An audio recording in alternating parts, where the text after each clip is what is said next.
So how did I get started? I've always been a book nerd, like day one, right? I've been A1 day one in books. But what it was interesting was that I got heavy into the book production side of books right around 2014, 2015. So I had a very crazy teen experience, right? So when I was 16, my father kind of turned our family into a cult like situation.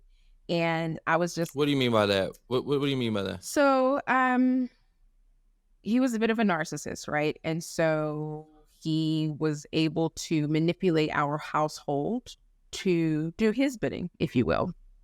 Experiencing. Can you give me some examples? Sorry, I don't mean to pry. No, that's good. I'm trying to put myself in that space with you. Okay, so imagine you have a household of 9 people, right? Okay. Oh my gosh, All that's a lot. relatives. Number We're one. we're all related. So it's my mom, my dad, my aunt, and my siblings.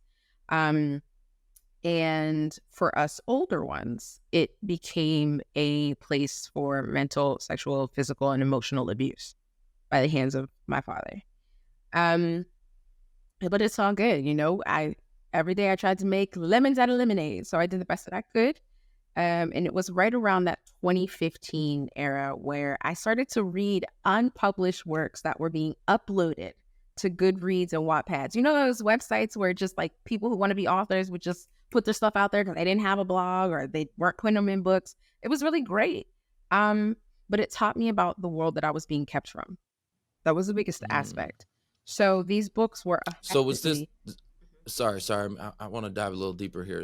Was this like an escape for you it was. from what was happening, what was going on around in the household? This was kind of like an outlet. It was exactly that. I mean, we had movies and TV shows, but that was still family time. My time was when it was late at night, the rest of the house was sleeping, and I could just sneak online at night because the computers were downstairs, right? It was a communal thing. So we couldn't have unsupervised time on the internet. So I'd sneak online at night and read these books. And it was definitely an escape, for sure. So, I mean, I just started reading them, but because they were unpublished, there were so many errors. And I'm just, I'm a natural Nazi, grammar Nazi, or whatever you want to call it, grammar police. That's me. So I'm like, Hold on.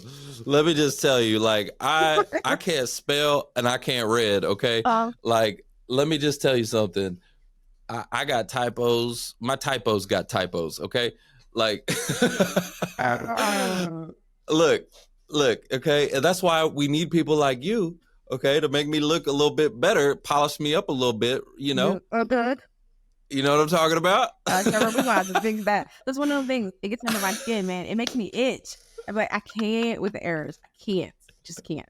But it was cool, and I had nothing else to do. Especially after I graduated. I graduated in 2010, and so like there just wasn't anything to do. I wasn't allowed to get a job. I wasn't allowed to date. I wasn't allowed to do anything. So I'm like, screw it. Let me just start editing them, and I did, and it was amazing. So I improved my editing skills. Ended up meeting a guy online who who happened to be in Nigeria. And we dated in secret for 5 years, but he was the one who told me, you can make money off of this. And I was like, no way. So I created an Upwork profile. Hold on, And I know, I would die. hold on. I'm sorry. I this is what I do. I gotta go deeper. Hold on. You dated in secret Yes. for 5 years. Yes.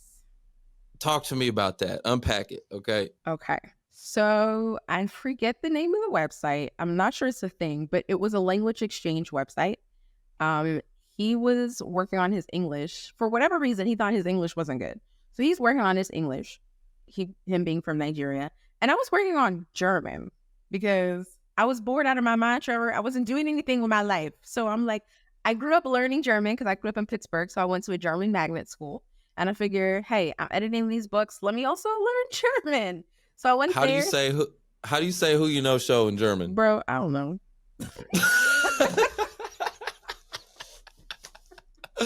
Somebody chat GPT that and tell us what the heck, how you say who you know in German. Anyway, go ahead.